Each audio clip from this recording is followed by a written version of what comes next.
స్మృతి, విస్మృతి రెండూ కవల పిల్లలే. రెండూ మనల్ని వెంటాడుతూ సందర్భానుసారంగా మనకి మోదం, ఖేదం కలిగిస్తూ ఉంటాయి.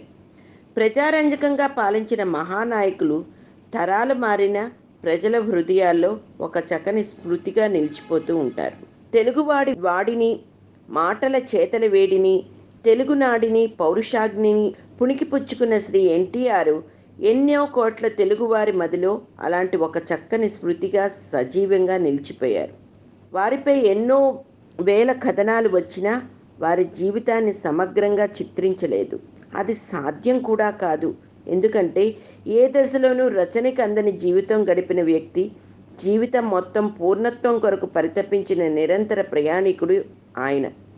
ఎన్టీఆర్ భౌతికంగా దూరం అయ్యి ఒక తరమైన ఆయన జీవితం, అందులోని విశేషాలు తెలుగువారికి ఇంకా ఎంతో ఆసక్తిని రేకెత్తిస్తూనే ఉన్నాయి.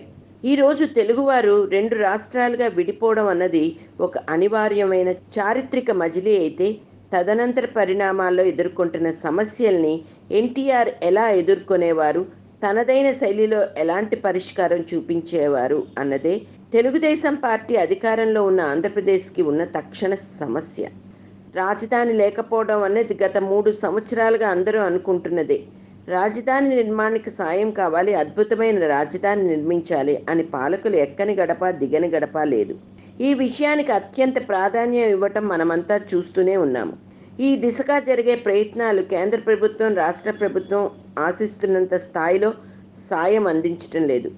కేంద్ర నాయకత్వం అందరూ ఆశిస్తున్న ప్రత్యేక హోదా ఇవ్వటం లేదు అన్నది ప్రజానీకంలో ఉన్న అభిప్రాయం. ఎన్టీఆర్ ముఖ్యమంత్రిగా ఉంటే ఆయన ఎవరో వస్తారు, ఏదో చేస్తారు అన్న ఆలోచనతో వేచి ఉండేవారు కాదు. విజయవాడలో పూరి గుడిసెలో అయినా, రేకుల షెడ్లో అయినా సరే పర్వాలేదు, నాకు కావలసింది ప్రజలతో మమేకం అవ్వటం, పరిపాలన కొరకు నేను వెళ్తున్న బ్రదర్ నాతో రండి అంటే ఆ స్ఫూర్తితో వసతులు, అవసరాలు, విధి విధానాలు పక్కన పెట్టి ఉద్యోగులు, ప్రజాసేవ అనే యజ్ఞంలో భాగమై ఆయనతో నడిచేవారు అన్నది అతిశయోక్తి కాదు. ఏ స్టార్ హోటల్స్ విజయవాడలో లేని రోజుల్లో ఆనాడు నేషనల్ ఫ్రంట్ కాంక్లేవ్ కొరకు వాజ్పేయి, అద్వానీ, దేవీలాల్, చంద్రశేఖర్, విపి సింగ్ తదితర రాజకీయ అతిరథ మహారథులైన నాయకులను ఆహ్వానించి విఐపీస్ గెస్ట్ హౌస్లో నిర్వహించిన విషయాన్ని గుర్తు చేస్తున్నాను.